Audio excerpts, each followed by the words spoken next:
Okay, so the topic for today is PSC, an update from last EASL. So hope is one of the things that we're always looking forward, because it's the only thing that can beat your fear. So hopefully there is a hope at the pipelines and at the end of this presentation. So these are my financial disclosure. So the reason I put this slide, so to give you just a general perspective from a hepatology side of view. So the liver is the unique organ that can regenerate and reverse some of degrees of fibrosis once we treat the underlying etiology. And we have seen today we made a very good success in hepatitis C. We cured lots of patients, and that led to reversal of some fibrosis. We controlled hepatitis B. But when it comes to immune-mediated or cholestatic liver disease, we're still, I think, behind, especially in PSC. So when you read the definition of PSC, it's going to tell you, any books will tell you it's a chronic periductal inflammations, immune-mediated. However, as a hepatologist, when we look at PSC, we say it's the black box of hepatology, because we don't know the etiology, the presentation is different, the pathophysiology is not fully understood, and we do not have any good treatment available other than liver transplantation. So, but we have to write something nice, and that's why we say chronic inflammatory process, immune-mediated, lead to ductal, periductal inflammation, and then fibrosis. So when we look at the global burden of the disease, as it's a rare disease, we'll find a variable prevalence between the high latitude area compared to lower, except for Australia. So as you can see, it's very prevalent. There is a good prevalence or reported prevalence in North America, some part of Europe and Asia. However, there is no robust data to suggest what is the prevalence in South America, Asia, or Africa. And we cannot escape speaking about the prevalence of PSC without speaking about the prevalence of PSC and IBD. So as you can see, as most of you know, PSC, if you have PSC, there is a high likelihood that you will have IBD, up to 80%. But if you have IBD, then it's up to 10% you might have evidence of PSC. And these two diseases goes together, as we think. They share lots of pathophysiology, as I will show you in the next few slides. So what is the pathophysiology of IBD or PSC? So we know there are some risk factors or some contributing factors, but how the disease or how these two diseases start and what is the first step in this disease, we don't know. But we know there is some theory. So we have the leaky gut, and that comes from IBD, because you have inflammations that lead to inflammatory cells. And we don't know what's the trigger, but we think there is maybe some gut microbiota that's leading to that.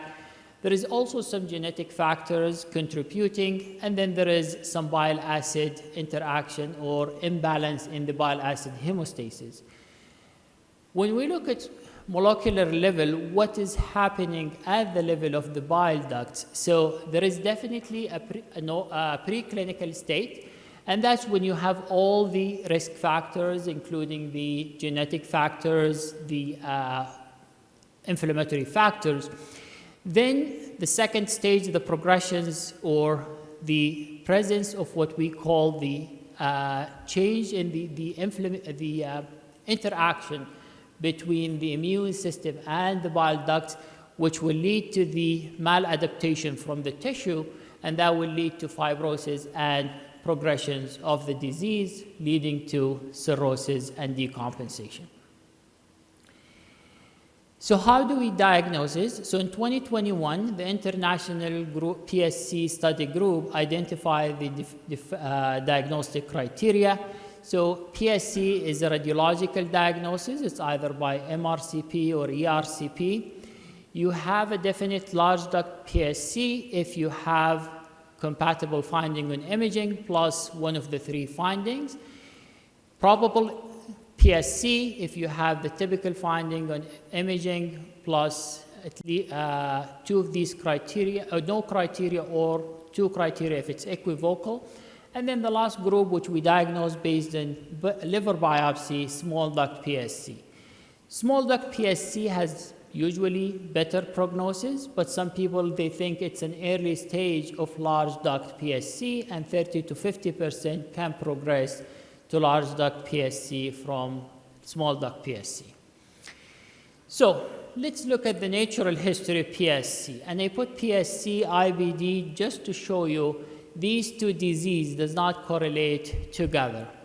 So PSC starts with in preclinical phase, then at the time of diagnosis with cholestasis and positive imaging, and then the clinical feature shows up until they end up with decompensated cirrhosis and then require transplantation.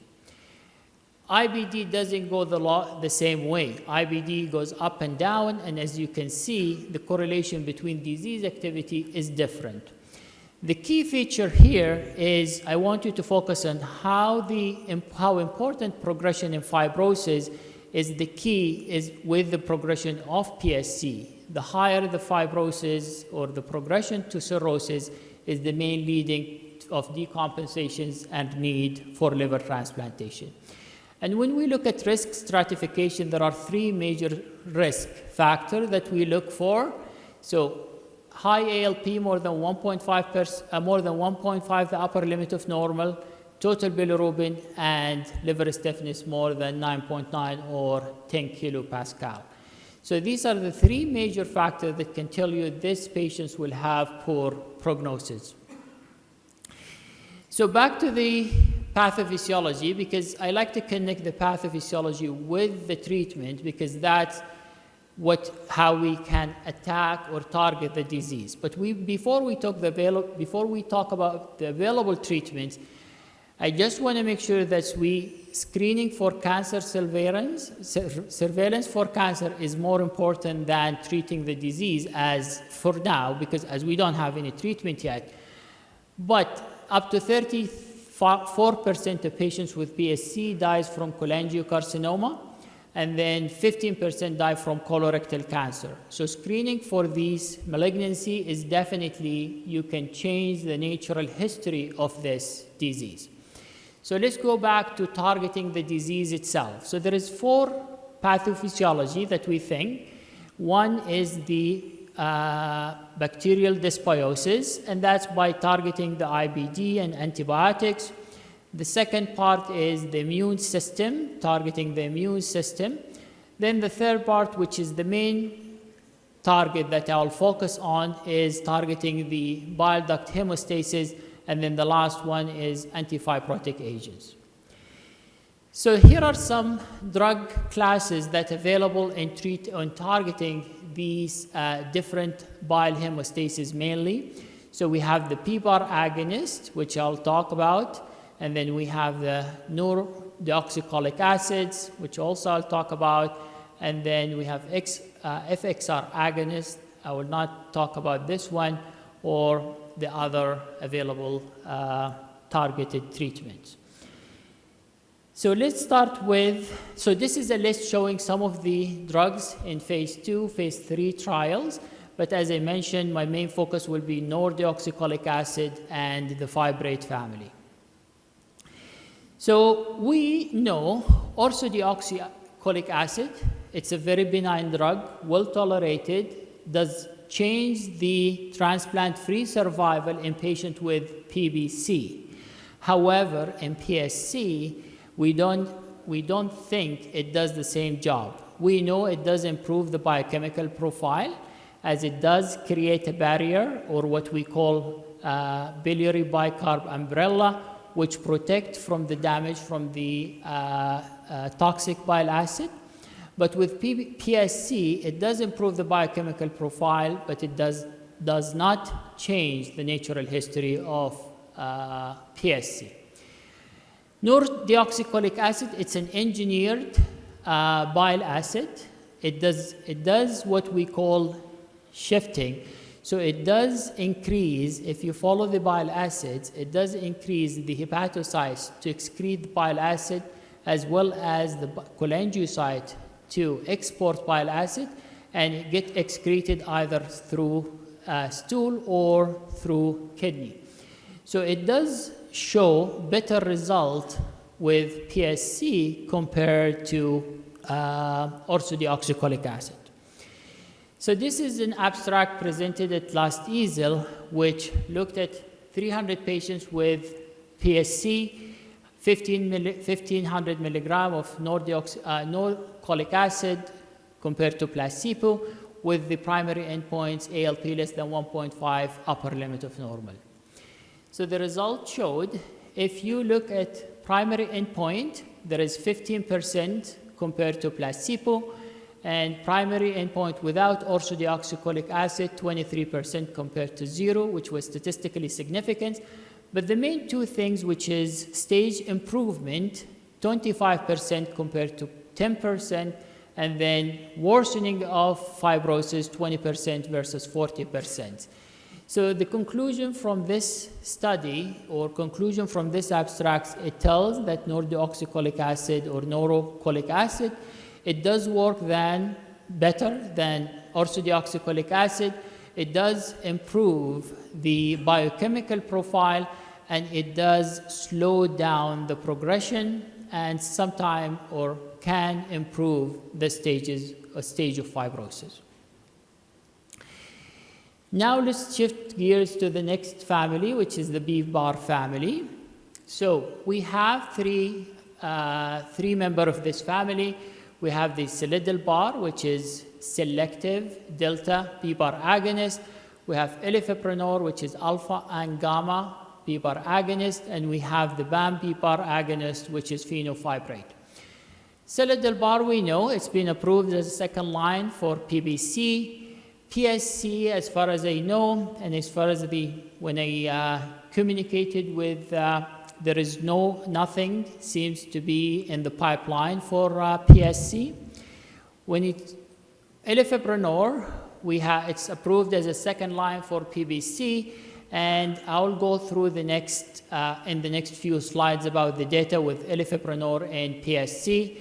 And then the fibrate, we know it's approved as a second line off-label therapy for PBC, and it is approved for, it is recommended as for PSC for etching. So this is one of the late breaker abstract that were presented at last EASL about elafibranor, or the ELMOD phase 2 trial on elafibranor on PSC. So the objective of this trial, to assess safety and efficacy of elafibranor in patients with PSC, and there is, as we all know, elafibranor PPAR agonist has anti-inflammatory effects, has bile acid hemostasis, and it impacts fibrosis. It improves also pruritus and fatigue. So this is a 3-arm randomized controlled trial, placebo versus elafibranor 80 milligram once daily, or elafibranor 120 milligram daily, 12 weeks, primary endpoint, safety and tolerability of elafibranor 80 versus 120 milligram compared to placebo. So this is the baseline characteristic of the patients. Alkaline phosphatase, you can see it was a bit higher on the placebo group, but within similar range. Involvement of patients with advanced fibrosis was similar as well in both groups, with 50% has more than ELF score more than 9.8, and with significant also itching with numerical rating of around similar among the groups. So this is the result. When it comes to the primary endpoint, ALP response according to threshold reduction, there was a statistically significant there was big difference between the two groups when it dropped to less than 1.5, the upper limit of normal, or more than 40% reduction. When it comes to stabilization of fibrosis or secondary endpoint, it did show there was a difference between the two groups, elafibranor versus placebo group. Also, when they looked at patients with advanced fibrosis in terms of progression of fibrosis as well, it was definitely a difference between the placebo. Keep in mind, this is only 12-week assessment, so it's a very short period of time to assess progression or reduction of fibrosis. And last thing, which is patients when it comes to pruritus, also there was a difference between the two groups. So in summary, the author summary for that study, elafibranor was well tolerated, dose-dependent improvement, symptom of pruritus has improved, and there is also, there will be continued more trial on elafibranor with PSC. So this is my last slide, take-home messages. So when you look at patients with PSC, it does see that you will have, first, you need to make the proper diagnosis, then think about treating the symptoms and quality of life of the patients. Surveillance for cancer is really, really important, and that can change the natural history of the disease. And then consider treating with orso or any new medications that comes in the pipeline, and then consider patients for clinical trial. Thank you very much. I would like to thank Sassold, Easel, and also the team that I work with in London, Ontario. Thank you very much.